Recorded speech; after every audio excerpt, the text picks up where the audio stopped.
और मुक्ति, आत्मा और परमात्मा का मेल। और जब आत्मा साक्षात्कार हो जाए तो आत्मा का तो कोई रोग नहीं होता।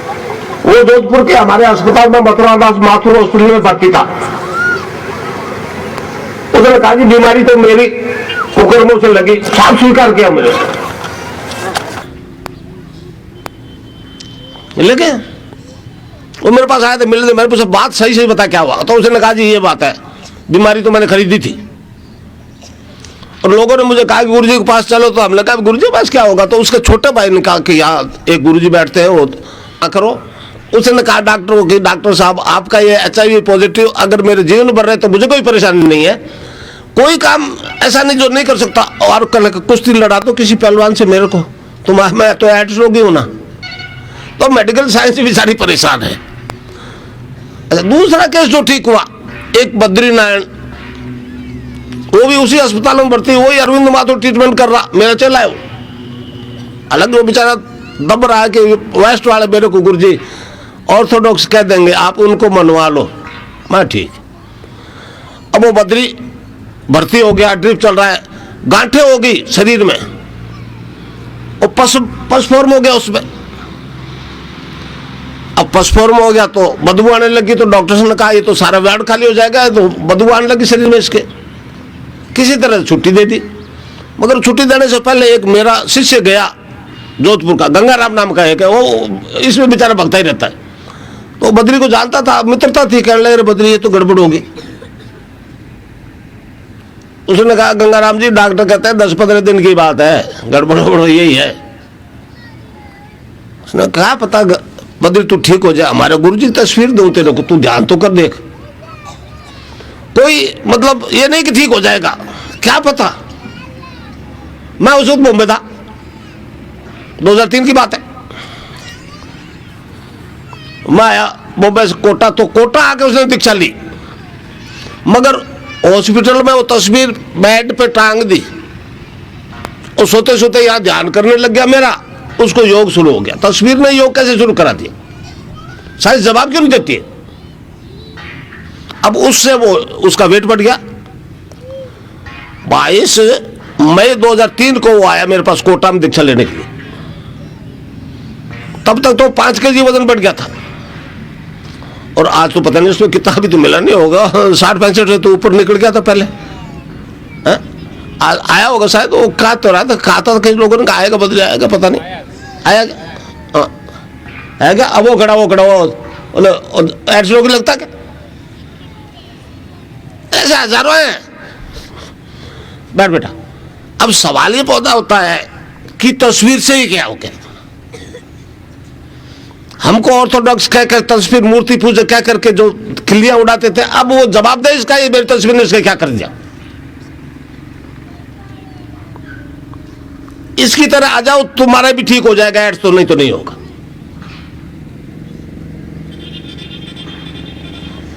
डॉलर का घमंड मत करो, रुपए में ताकत बहुत है, समझे 1,05,000। अच्छा, और फिर राष्ट्रपति को एक ज्ञापन दिया, उसमें 1,05,000 आदमियों के दस्तखत मेरे शिष्यों के, कि देश का पैसा क्यों लुटा रहे हैं आप। इस सरकार को कहो, अटल जी की सरकार को, कि इस गरीब देश को और गरीब मत करो। किसी ने नहीं सुना, समझ। राष्ट्रपति ने कहा जी नागपुर से मिलो, वो शुभकामना संदेश तो दे दिया। भैरू सिंह मेरा चेला है, देश का उपराष्ट्रपति भैरू सिंह मेरा चेला है। 16 दिसंबर 1999 को जयपुर में दीक्षा ली 2000 आदमियों के बीच बैठ के। पर वो भी नहीं बोलते, पता नहीं क्या दबाव है विश्व इंटरनेशनल लेवल का। राष्ट्रपति ने जी शुभकामना संदेश भेज करके दे करके और कह दिया नाकों से बात करो, नाक होता ही नहीं है, इलाज होता है, कोई उपाय करो बचने का। पूना में इनका हेडक्वार्टर है, मैं बॉम्बे था, वहां इतला की कोई नहीं सुनता। अगर मैंने कहा अपने जितना कर सकते हो करो, ये सरकार वरकार नहीं सुनती। ये सरदार जी को भी लिखा हुआ मैंने, आप प्राइम मिनिस्टर को दिल्ली में कब लिखा था, 12 जून को। एक्नॉलेजमेंट है मेरे पास रिसीट की। प्रधानमंत्री ने आज तक क्या किया, अब बनाई मीटिंग, कमेटी बनाई है, विकास रुक जाएगा। कैसा विकास किया तुमने ये हम जानते हैं, सब जानते हैं, पूरा प्रेस जानता है, दुनिया जानती है। आज इस देश में जो बच्चा जन्मता है वो 5,000 का कर्जदार होता है। ये आजादी का फल मिला आपको, उन लोगों से क्या उम्मीद करोगे आप?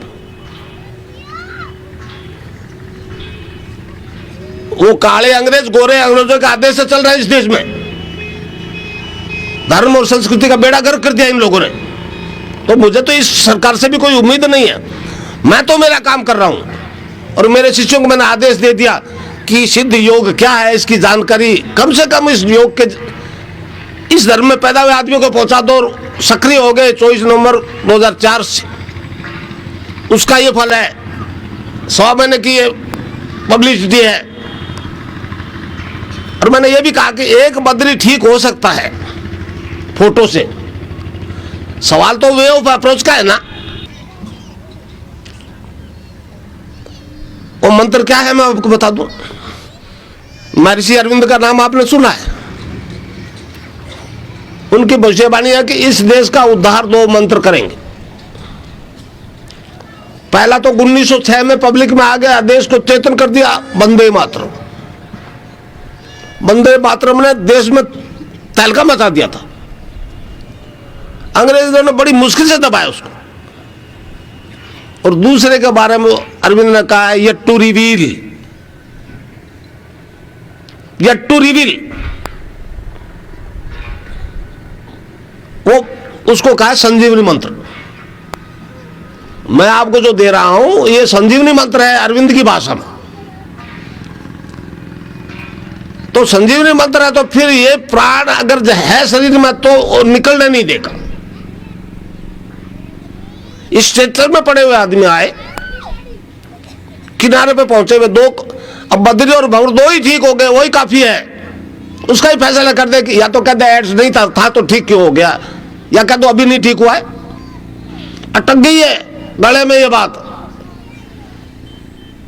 तो अब ठीक है, इस दरबार में तो उनको भी आना पड़ेगा। आप लोगों के सारे सत्ता में बैठे। अगर ये धर्म की जागृति पूरे राष्ट्र स्तर पर आ जाए, पीछे पीछे घूमेंगे तुम्हारे वो। बहुत इन्होंने 55 साल की आजादी में 5,000 प्रति व्यक्ति कर्ज। ईमानदार है क्या? अब वो पेटेंट कानून भी लागू कर रहे हैं। मगर मेरे वाला मेरे पास, मैं उस कानून में बंधूंगा नहीं, मगर मैंने उसके पेटेंट कानून को फेल करना है। मैं अभी मेरी दवाई को रजिस्टर्ड करवाऊंगा। मैंने एक दवाई बनाई, मैं आपको बताऊं। और वो सोनिया गांधी ने जो कहा था बॉम्बे में, मैंने सुना था कि इस तरह से चेचक को कर दिया, तो मैंने कहा फिर इस तरह से दवाई से ये खत्म होगी। मगर उसका परीक्षण होगा। मैं अभी नहीं कह सकता कि वो क्या करेगी। कम से कम विश्व के वैज्ञानिक उसको परीक्षण करेंगे एड्स के रोगियों को। मंत्र जप के साथ दवाई, केवल मेरी तस्वीर के साथ दवाई, मंत्र नहीं, दीक्षा नहीं। मैंने बॉम्बे में भेजे 5-7 केसेस की दवाई, और फिर मालूम ही नहीं हो ये दवाई क्या है, कौन दे रहा है उसको, पेशेंट को दवाई दो। वो रिजल्ट क्या आता है दुनिया को बताओ, फिर इस दवाई की बात, पेटेंट की बात करेंगे। तो दवाई से ठीक होगा एड्स, मगर विकसित नहीं हुआ है अभी इनका मेडिकल साइंस वाला। आप ताज्जुब करोगे, पश्चिम में अल्टरनेटिव थेरेपी की तरफ जितने झुक रहे हैं, अपनी बनाई हुई दवाई से पश्चिम घबरा रहा है। तो इस प्रकार ये एक हमारा योग दर्शन है। इसका मतलब है, योग का मतलब है मोक्ष। आप पतंजलि योग दर्शन उठा के देख लो, उसमें रोग का एक शब्द नहीं मिलेगा आपको। तो मैं आपको नाम बताऊंगा, उसको आपको जपना। और देखिए, इसमें जो रिजल्ट नहीं मिलने में जो समस्याएं मेरे सामने आई, दीक्षा लेने के बाद में भी लोग मरे एड्स के। ऐसी बात नहीं है कि दीक्षा लेने के बाद में 25 गए, बहुत लोग मरे। और उसका कारण एक ही समझ में आया कि वो फलाना होम्योपैथ ठीक करता है कि वो भटियाणी माता जी के मंदिर में चलो ठीक हो जाएंगे, कहाँ फंस गया उल्टा, वो मेरे को छोड़ करके जब छोड़ दिया वो वहां चले गए, वो मर के। तो इस तरह से आस्था डिवाइड नहीं होनी चाहिए एड्स के पेशेंट की। या तो दवाई ले रहे हो लेते रहिए, और दवाई लेते रहिए, मगर नाम जब ये आस्था अगर रहेगी तो जितने भी एड्स रोगी आए हैं एड्स से नहीं मरेंगे। अब एक एड्स ही नहीं, कैंसर ठीक हो रहा है। अब कैंसर क्यों ठीक रहा है मैं आपको बताऊं। एक यहाँ के एक डॉक्टर मेरे पास आए थे 7-8 साल पहले, 91-92 की बात है। आर.के. चौधरी, आजकल वो अजमेर है राजस्थान में, हॉस्पिटल सुप्रिटेंडेंट है। कैंसर स्पेशलिस्ट में पैदा हो जाते हैं पूर्व जन्म के संस्कार से, इस जन्म की संकट से, खाने पीने की गड़बड़ से, कारण कई हो सकते हैं। और वो जीन्स, वो तत्व आदमी के टिश्यूज को आत्महत्या करने के लिए ऑर्डर देते हैं, और उसका हुक्म मान करके वो टिश्यूज आत्महत्या करने लगते हैं। इस तरह से शरीर गल जाता है, आदमी मर जाता है। हमको नहीं पता, वो रीजन नहीं पता है, कीमोथेरेपी देते हैं, मगर कैंसर डिक्लेयर कर दिया, आज तक एक नहीं बचा। इसी तरह से HIV पॉजिटिव डिक्लेयर करने के बाद में ये भी एक ही केस नहीं बचा सके आज तक, और मैंने हजारों ठीक कर दिए। तो मैंने कहा डॉक्टर साहब अब हमारे वाली बात भी सुन लो। हमारे योग के हिसाब से जो ब्रह्मांड में वो सारा पिंड में, जो ब्रह्मांड में वो सारा पिंड में, जब सारा ही ब्रह्मांड अंदर है, तो मैंने कहा डॉक्टर साहब देवता भी अंदर है, दानव भी अंदर, सारे अंदर हो गए, बात तो कुछ है ही नहीं। वो आपको इसलिए बता रहा हूं कि आपके अंदर बैठा ठीक करेगा आपको। मैं उसे इंट्रोडक्शन कराऊंगा, अभी फैसला होगा। तो मैंने कहा एक किसी व्यक्ति में एक दानव प्रभावी हो गया कारण सो, उसने मारना शुरू कर दिया।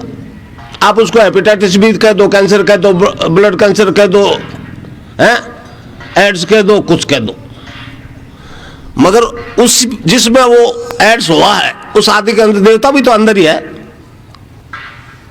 बाहर तो है नहीं, सारा विश्व ब्रह्मांड अंदर है। तो मैंने कहा किसी तरह से देवता चेतन हो जाए उसमें, किसी विधि से उसी आदमी में जिसमें दानव चेतन हो गया, देवता चेतन हो जाए, वो तो पावरफुल होता है राक्षस से। वो कहता है इसका हुक्म मत मान, तो क्या होगा? तो कहने लगा फिर तो कैंसर क्योर होना चाहिए। मैंने कहा फिर मानोगे तभी जब 150 ठीक हो जाए, मगर होना चाहिए क्योरेबल। तब से मैंने देना शुरू कर दी, ये बात बतानी शुरू कर दी कि इस दानव को आप कैसे मार सकते हो। अपने अंदर वाले देवता को चेतन करो।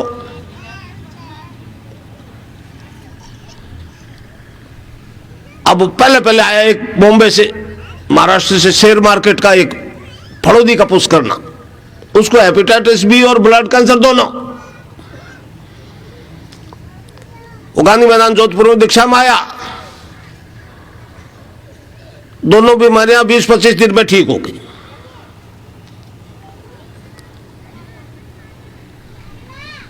अब उसकी वाइफ ने इस तरह से, कोई वो था गुरु पूर्णिमा थी, उसकी वाइफ ने स्टेज से बोल दिया कि मेरे हस्बैंड को 1 पैसा नहीं लगा, ब्लड कैंसर ठीक हो गया। तो हैरान हो गए लोग,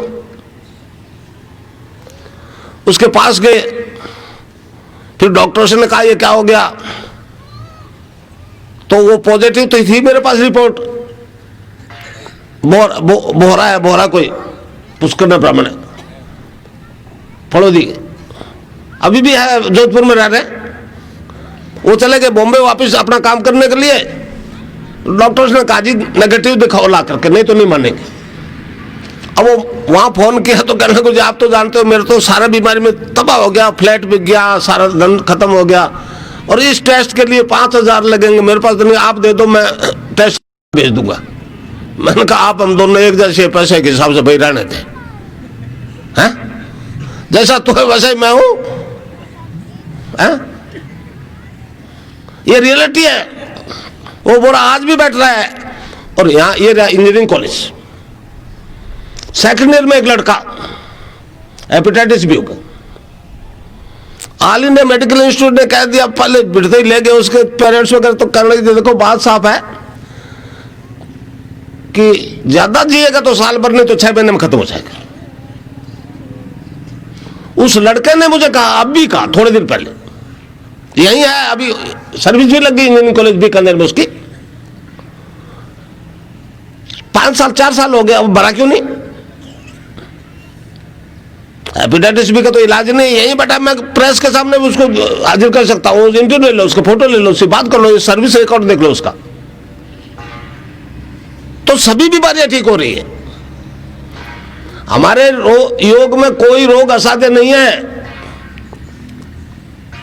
गोरखनाथ जी ने कहा है, ये इस योग की बात कही है, गोरखनाथ जी ने कहा है ये ऐसा योग है, ये वेद रूपी कल्प तरु का अमर फल है, ये अमर है, योग अमर फल है। इससे साधक के त्रिविधि ताप शांत होते हैं, आदि दैहिक, आदि भौतिक, आदि दैविक। मतलब आपकी अंग्रेजी भाषा में फिजिकल डिजीज, मेंटल डिजीज और स्पिरिचुअल डिजीज, इससे बाहर कोई रोग होता ही नहीं। इसलिए सारे रोग ठीक हो रहे, सारे रोग ठीक हो रहे हैं। मगर वो सवाल वहां, पहली बात तो एक विश्वास इसलिए नहीं होता कि पैसे नहीं देता। मुझे एक बात बताओ, एक एड्स का पेशेंट ठीक हो गया, जवान लड़का, उसकी लाइफ की कोई कीमत आंक की जा सकती है? क्या पैसा लूं बोलिए, कितना पैसा लूं बोलिए? बॉम्बे मुझे कहा था, हम कहते ले लो, पैसे बिना काम नहीं चलता। अच्छा बन ले लेंगे, चलो कितने ले? कम से कम 1100 रुपये लो, एंट्री फीस ले लो, अंदर घुसने की दीक्षा मत लो।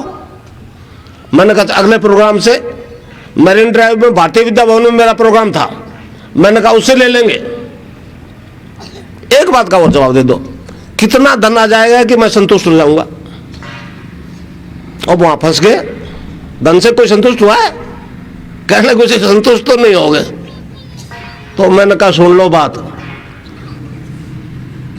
ये शरीर की एक सीमा है, ये उसके बाद में एक क्षण नहीं रहेगा। अगर धन के चक्कर में पड़ गया, मेरे गुरु का आदेश जो है उसकी पालना नहीं कर पाऊंगा। मेरे लिए गुरु ही सर्वोपरि है, मुझे धन की इच्छा नहीं है। इसलिए धन से ठीक नहीं होने वाला, ये धर्म है, धर्म हमारा योग है ये। और जितने भी आए, जिस समस्या के लिए आए, समाधान होगा। एक समस्या का समाधान नहीं है ये दूसरा जीवन शुरू होता है। गुरु अगर गुरु है तो वो उससे दीक्षा लेके द्विज बनता। तो इस प्रकार मैं जो आपको नाम बताऊं उसको आप जपो, मन ही मन जपो, और मंत्र उसके साथ नहीं। ले रखी दीक्षा तो भाई दोनों में से एक जपो। और जब मंदिर जा रहे हो कि कोई घंटी बजा रहे हो कि कोई कर रहे हो, करते जाइए, नाम वही जपो जो मैं बताऊं। और ध्यान में इस जगह मेरी तस्वीर का ध्यान करना। तो नाम जपोगे, मन ही मन जपना। देखिए 3 तरह से जपा जाता, एक तो बोल करके, एक में ओठ जीभ तो हिलते मगर आवाज नहीं निकलती, एक में मुंह बंद है, उसको कहते हैं मानसिक जप। तो आप मानसिक जप करोगे, मन ही मन जपते रहो। लोग कहते जी हम तो माला फेरनी शुरू कर दी, सुबह से 2 माला फेर, ऐसा नहीं। मानसिक जब शुरू कर दो, राउंड दी क्लॉक करो, खाते पीते चलते फिरते नहाते धोते टट्टी जाते पेशाब करते, वो नाम जपते रहो मन ही मन। और कुछ भी काम करते रहो दिन भर, वो नाम जपते रहो मन ही मन। कुछ दिनों में वो अजपा शुरू हो जाएगा। अजपा जाप एक टर्म से जप विज्ञान में, रैदास जी के एक भजन से वो स्पष्ट होती है, मैं इसलिए उदाहरण दे देता हूं। रैदास जी ने एक जगह कहा है, अब कैसे छूटे नाम रट लागे, अब कैसे छूटे नाम रट लागे। तो 15-20 दिन में वो अजपा शुरू हो जाएगा। आप नींद में उठोगे जागोगे तो पाओगे कि अंदर कोई जप रहा है। अंदर वाले डॉक्टर ने काम शुरू कर दिया है, बाहर वाले को छोड़ना नहीं। अंदर वाले ने जो दवाइयों की बात ज्ञान उनको दे दिया है, बाहर वाले को वो तो उनके पास है, वो तो ठीक है, गलत नहीं है, मगर अभी और ज्ञान वो अंदर वाला देगा। इसलिए आप बाहर वाले डॉक्टर अंदर वाले डॉक्टर दोनों से जुड़ जाइए, कोई भी रोग असाध्य नहीं रहेगा, समझे। तो इसलिए अब वो डॉक्टर हैरान है कि अंदर वाला डॉक्टर यही अड़ंगा लगा दिया इसने। मेडिकल कॉलेज बीकानेर के प्रिंसिपल है, उन्होंने एकदम मुझे इनवाइट किया था इन राइटिंग लिख के योग दर्शन के लिए। 100-150 डॉक्टर आए, तो मैंने बताया तो कहने लगे हाँ, इससे वो दवाई से भी हम इम्यून सिस्टम को ठीक करते हैं। इससे भी, योग से भी होता है, स्वीकार किया उन्होंने, डॉक्टर्स ने। मगर वो तो अब दवाई फार्मेसी तो अमेरिका में ना, वो तो एक भंवरलाल ने मुझे कहा, देखिए मैं आपको बताऊं, भंवर ने आया, वो अरविंद माथुर उसको क्या दवाई लेनी पड़ेगी जीवन भर, दवाई लेनी पड़ेगी जीवन भर। उसने मेरे को कहा इतने दबाव क्यों देते हैं, क्या दवाई वाली कंपनी उनको कुछ देती है क्या? मैंने कहा कारें में देती। मैं दिल्ली गया तो मुझे पता लगा कि सरकार ध्यान क्यों नहीं दे रही। मैंने किसी को पूछा, अरे क्या है, मतलब एक सच्चाई उसको भी निकलने में दिक्कत हो रही है। कहने लगे गुरुजी, स्वास्थ्य मंत्री जो है ना भारत सरकार का, उसको पश्चिम की वो फार्मेसियां करोड़ों रुपए देती है, आपके पास चारा नहीं है देने को। मैंने वो तो नहीं भाई, तो पैसे को कोई मानता ही नहीं, और मैंने पैसे को माइनस देके ये काम कर दिया। कई लोग मुझे कहते हैं कितने दिन करेगा, पैसा तो नहीं है इसके पास। मेरे पास जन्म से पैसा नहीं। फिर मैंने बॉम्बे वालों को कहा, मेरी बात सुन लो, बॉम्बे आया हूं कि हाँ, आपने आने जाने का टिकट दिया, यहाँ फ्लैट दिया, खाना होटल का नहीं खाता हूं तो किचन का व्यवस्था की, और ये कार दी वैन मारुति, और ये अरेंजमेंट कर रहे हो मीटिंग का, रुपये न रोका क्या मेरा रास्ता? कह लगा नहीं, इसी तरह से न्यूयॉर्क जाऊंगा, खा लीजिए। तो ये योग धन, ये ज्ञान धन से मिलने वाला नहीं भाई, ये धर्म है हमारा, ये योग दर्शन है हमारा। तो इस प्रकार नाम जपोगे वही जो मैं बताऊं। अब ध्यान की बात आओ। पहले तो ये समझो ध्यान है क्या। ध्यान क्या है?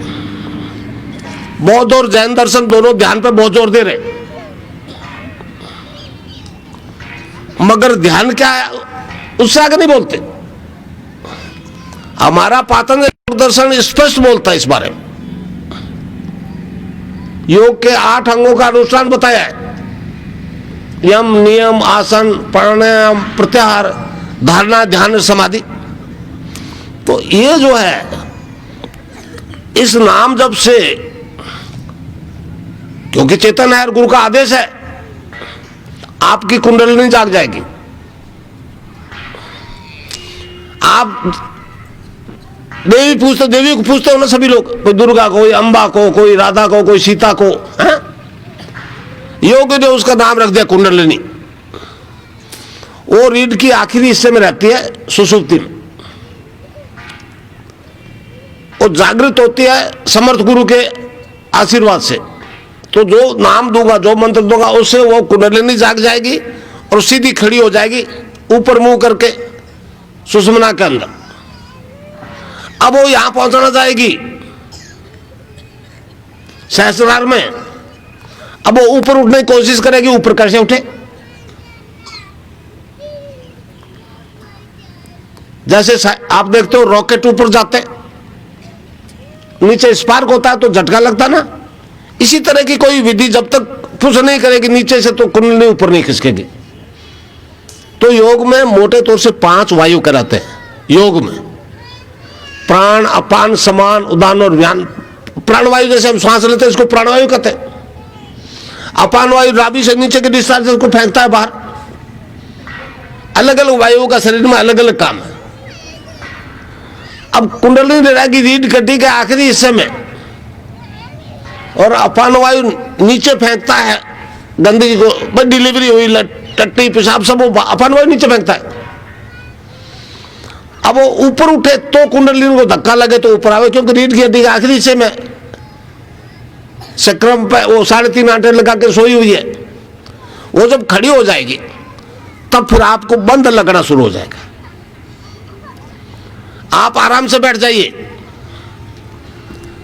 और केवल यहां मेरे को देखिए, यहां आज्ञा चक्कर पर मेरा ध्यान कीजिए और नाम जब चालू, तो वो कुंडलिनी जागृत हो जाएगी। जागृत होते ही आपका शरीर, प्राण, मन और बुद्धि अपने कंट्रोल में कर लेगी और सारी योगिक क्रियाएं सीधा अपने अधीन करवाएगी। कोई भी साधक चाह करके भी उसमें हस्तक्षेप नहीं कर सकता। तो पहला बंद लगेगा मूलाधार में। अब बंद लग गया, अपान वायु नीचे नहीं जाएगा, ऊपर उठेगा। खास तौर से इसमें रीढ़ की हड्डी की एक्सरसाइज होगी, क्योंकि सुषुम्ना से पूरा शरीर जुड़ा हुआ है, यहां से इस जगह से, है? इस जगह का ऑर्डर जितने पास हो रहा है पूरी बॉडी में, सारे सिस्टम्स में, तब तक कोई गड़बड़ नहीं है। यहां का आदेश मिलना में कोई गड़बड़ आ गई, कोई ब्लॉकेज हो गया, तब फिर सिस्टम गड़बड़ा जाते। इसलिए खासतौर से रीढ़ की हड्डी की एक्सरसाइज होगी, उसी अंग की क्रियाएं करवाई कुंडलिनी जो आपका बीमार है। डायबिटीज वाले का अलग है, अस्थमा वाले का अलग है, गठिया वाले का अलग है। तो इस तरह से जो योग करवाएगी वो उस आदमी की जरूरत क्या है उसी के अनुसार कराएगी। अब आपको कोई जरूरत नहीं है योग की तो नहीं करवाएगी, सीधी समाधि लगेगी, सीधी समाधि लगेगी। अगर जरूर है भाई कोई सिस्टम काम नहीं कर रहा तो फिर उसी अंग विशेष को स्टिमुलेट करेगी, टोन अप करेगी कुंडलिनी। जब तक वो स्वस्थ नहीं हो जाए तब तक वो काम चालू रखेगी। यह योग होगा आपके ध्यान के दौरान, जब आप ध्यान करोगे। ध्यान के लिए एक ही शर्त है, सुबह सुबह खाली पेट ध्यान करो। नहाने की व्यवस्था ठीक है, नहीं तो बिना नहाए काम चलेगा, वो तो अंदर वाली सफाई करना है ना। नहा कर घड़ा ही शरीर साफ कर लिया, पार नहीं पड़ी। अब मगर वो हाइजीनिक पॉइंट ऑफ व्यू से नहाना जरूरी भी है। किधर ही मुंह कर लो, आंख बंद कर लो या मुझे देखो और नाम जप चालू। नाम जब बंद नहीं होते। देखिए ये योग और समाधि के लालच में आप नाम को ढीला नहीं छोड़ना। मैं आपको साफ बता रहा हूं, नाम ही इलाज करेगा आपको। ये ईश्वर का नाम ही सारी समस्याओं का अंत करेगा आपको। और सारे रोगों से मुक्त करेगा।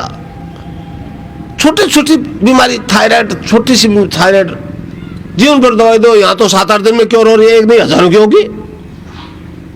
तो कोई रोग इनक्योरेबल नहीं है हमारे दर्शन के हिसाब से। नाम जपना पड़ेगा। नाम नहीं, वो अंदर वाला डॉक्टर बैठा है ना, मैंने कहा अंदर वाला आप डॉक्टर बैठा, उसे इंट्रोडक्शन करवा दूंगा मैं। तो वो राम तो आपके अंदर बैठा है, तो उसको जपोगे तो आखिर उसको कहना पड़ेगा अबे पीछा नहीं छोड़ता, रोग शोक करो खत्म, बाढ़ ठीक हो जाएगा, कोई रोग नहीं रहेगा। तो इस प्रकार कुंडलिनी ऊपर खिसकी, नाभि से ऊपर जो ही आई, सुषुम्ना से ऊपर आ रही है, दूसरा बंध लग जाएगा, इसको कहते हैं उड़ियान बंध। अब चाहे कितने मोटे हो, नाभि रीढ़ की हड्डी चिपक जाएगी, चाकर को नहीं कर सकते। और फिर ऊपर उठती उठती है, कंठ के नीचे गड्ढा, इससे ऊपर चली जाएगी तो तीसरा बंद लग जाएगा, इसको कहते हैं जालंधर बंद। अब इसके बाद में बंद नहीं लग सकते, रीढ़ की हड्डी का बाकी छोटा सा हिस्सा रह गया गर्दन वाला, तब प्राणायाम होता है। तब प्राणायाम होता है। प्राणायाम जब पूरा हो जाता है आदमी समाधि से होता है, आज्ञा चक्र से ऊपर निकल जाती है कुंडलिनी, समझे। पर समाधिस्थ होने के लिए पहली शर्त है पूर्ण रोग मुक्ति। ओ गठिया का दर्द हो रहा है और ध्यान न लगा, वो समाधि लगेगी क्या? ध्यान तो वहीं जाएगा रोग में। इसलिए जब तक पूर्ण रोग मुक्त नहीं होगा मानव, समाधिस्थ नहीं हो सकता। और समाधिस्थ हुए बिना प्रकृति का पूर्ण रहस्य आपको मालूम नहीं पड़ सकता। वो भगवान क्या है, कौन है, कैसा है, कैसे कर रहा है, क्यों याद किया जाए, वो रहस्य तो आपको अंदर ही घुसने से मिलेगा। तो यह तीसरी आंख होती है, शिव की तस्वीर तीसरी आंख है, सबके आप सबके भी है, वो अंदर खुलती है, बाकी इंद्रियां बाहर खुलती है। इसलिए यहां ध्यान करो, नाम जब चालू, नाम छोड़ना नहीं। वो समाधि और ध्यान के लालच में नाम को ढीला छोड़ दे तो भाई कुछ दिन ध्यान लगेगा, फिर नहीं। इस प्रकार समाधि, मगर समाधिस्थ होने के लिए पूर्ण रोग मुक्ति पहली शर्त। इसलिए रोग ठीक हो। वो कोई जादू नहीं है, ये कोई तंत्र फंत्र जादू मंत्र वो कोई नहीं है। ये तो मानव जाति में होने वाला एक विकास है। भाई ये विज्ञान वाले बड़े हैरान हो रहे हैं, अरे कैसे कर दिया, कैसे हो गया। हमारा सबसे पुराना वेद है ऋग्वेद, उसने कहा इस शरीर की रचना 7 प्रकार के सेल्स से हुई है। फिर वो अलग अलग सेल्स की व्याख्या करता है, तो कहता है पहले तो अन्न से बनता है शरीर, अन्नमय कोष, प्राणमय कोष, मनोमय कोष और विज्ञानमय कोष। फिर आनंदमय कोष, चित्तमय कोष और सत्यमय कोष। तो इस प्रकार आज तक मानव जाति में 4 कोष चेतन हो गए, अन्न, प्राण, मन और विज्ञान। विज्ञान ने खूब उन्नति कर ली, समस्याओं का अंत नहीं किया विज्ञान ने। अब रुक गया विज्ञान, तो मैं तो उन वैज्ञानिकों से मिलने निकला हूं। क्यों? इस शरीर की रचना के जो हिसाब किताब है ना, उसमें 3 कोष ऊपर वाले और है, सच्चिदानंद, सत प्लस चित प्लस आनंद, जिसे हम कहते हैं सच्चिदानंद। वो तीनों कोष जब तक चेतन नहीं होंगे, मानव की समस्या का अंत नहीं होगा। हिंदू की नहीं कह रहा हूं, ईसाई मुसलमान की समस्या का नहीं कह रहा हूं, मैं कहता हूं मानव की समस्या का अंत नहीं होगा। तो ये वैदिक मनोविज्ञान मूर्त रूप ले रहा है, कोई जादू नहीं है, कोई करिश्मा नहीं है। अरविंद ने कहा है कि ये विकास ड्यू था, शुरू हो गया। एक जगह कहा है man is a transitional being, he is not final. फिर आगे कहता पूर्णता प्राप्त करेगा। तो ये एक क्रियात्मक योग है जो आपको पूर्ण बनाएगा। आपके अंदर बैठा है वही बनाएगा आपको पूर्ण, मेरा बड़ा उपदेश नहीं बनाएगा। कितने उपदेश सुनना, इधर से सुना इधर निकल गए, वो उपदेश नहीं है। मैंने तो आपको अपने आप से इंट्रोडक्शन करवाना है, देना लेना कुछ नहीं है। और गुरु देते रहते हैं, क्या देते रहते हैं? मेरे पास जो है वो आप सबके पास है। ऐसी कोई चीज नहीं है जो आपके पास नहीं और मेरे पास और मैं धीरे से तुमको सरका दूं। बकवास है ऐसा कोई कहता तो। जो सिस्टम मेरा वो सिस्टम आपका। मुझ में चेतन हो गया, आप में नहीं हुआ। इससे अधिक आप में मेरे में कोई फर्क नहीं है। हाँ, ये चीज मिलती फिर डॉलर पाउंड से नहीं, सद्भाव से। गुरु के प्रति सद्भाव होना चाहिए। गुरु सिर्फ उसी का भूखा होता है। हाँ? तो सद्भाव तो जरूर रखना पड़ेगा आपको। और सद्भाव भी पहले क्यों होगा, क्या दिया है? नाम जब और ध्यान करोगे, जब अंदर परिवर्तन आप में आएगा तो आपको वो परिवर्तन सोचने को मजबूर कर देगा, ये क्यों हो गया, रुकता क्यों नहीं है। फिर और जिज्ञासा बढ़ेगी तो फिर अंदर वाला और स्पष्ट कर देगा सारी चीज, और अंत में कह देगा अद्वैतवाद क्या है मालूम। मैं बॉम्बे में मेरी एक फिल्म बनी तो मैंने एक सेंटेंस बोल दिया। हमारे सिद्धांत के अनुसार बोला कि मनुष्य के पूर्ण विकास का नाम ईश्वर है। जो लोग आए नोट करने के लिए नोट कर लीजिएगा। मनुष्य के पूर्ण विकास का नाम ही ईश्वर है, ये हमारा वैदिक दर्शन कहता है। जब 7 कोष मनुष्य के चेतन हो जाएंगे, इस बॉडी में 7 चेतन हो जाएंगे, तो मनुष्य वो डिवाइन फॉर्म में ट्रांसफॉर्म हो जाता है। आप यह बड़ी आश्चर्य की बात है। अरविंद ने कहा है कि आगामी मानव जाति दिव्य रूप धारण करेगी। ये ट्रांसफॉर्मेशन वाला सब्जेक्ट है। ये विज्ञान वालों को बहुत अच्छी तरह समझना पड़ेगा, मानना पड़ेगा। मनुष्य अगर जो उस सत्ता का एक प्रतिरूप है, और ईसाई बड़े परेशान हो रहे हैं, कैसे बात, ऐसा कैसे हो सकता है? वो स्वर्ग में रहता है और स्वर्गस्थ पिता, वहां जाएंगे तो मुक्त होंगे। हम जिस योग की बात करते हैं वो उससे थोड़ा और आगे की स्टेज है। इसको अरविंद ने कहा ये मतलब जीवन मुक्त होने का तरीका है, टेरिस्टोरियल इमॉर्टैलिटी। आप जीते जी सारी जानकारी कर लाओगे भी मैं क्या हूं, वास्तव में मैं ये शरीर नहीं हूं, मैं आत्मा हूं, और आत्मा के कोई रोग नहीं होता भाई। तो इस प्रकार सारे रोग खत्म हो जाएंगे। नाम जप और ध्यान, गुरु को प्रति सद्भाव जरूर रखना पड़ेगा। ये नहीं जानते कश्मीरी सेव सिद्धांत क्या है। बहुत दुख की बात है, मेरे एक शिष्य गया कश्मीर, तो वहां उसको संस्कृत की किताबें मिल गई, उर्दू में किताबें मिल गई शैव दर्शन की, हिंदी में नहीं मिली। हम तो ध्यान ही नहीं देते। तो ये कश्मीरी शैव दर्शन जो मूर्त रूप ले रहा है, ये आदि गुरु शंकराचार्य ने जिस अद्वैतवाद को प्रूव, उससे आपके सारे रोग दोग तो खत्म हो गए। अब सवाल यह है, आ तो गए इस दुनिया में, चल रहे हो जीवन में, जा कहां रहे हो बताएगा। एक ही स्थिति है सभी धर्मों की। ओ ईसा के गुणगान कर रहे, मूसा कर रहे, मोहम्मद के कर रहे, वो राम और कृष्ण के कर रहे, कोई किसी का कर रहे, नाम पीछे जो हो गया उसके गुणगान कर रहे। अरे भाई वो डन वो अंडर नहीं हो सकता, उसके नमक पुलिस लगा कैसे सुना दो। जा कर रहे हो उसकी जानकारी करना जरूरी है मनुष्य जन को। अद्वैत दर्शन यही तो कह रहा है। तो इस प्रकार आप ध्यान, अब कैसे मालूम होगा? आप जब ध्यान करोगे, रोग वाली बातों समझ में आ गई। अब वो सांसारिक झंझटों में फंसे हो, इससे मुक्त होने का तरीका है। मैं रोग मुक्ति के लिए नहीं आया हूं, मैं तो तुमको जीवन मुक्त करने के लिए आया हूं। रोग में तो क्या है, अभी ये वकील साहब बैठे देखे, मैंने हीमोफीलिया ठीक होगी,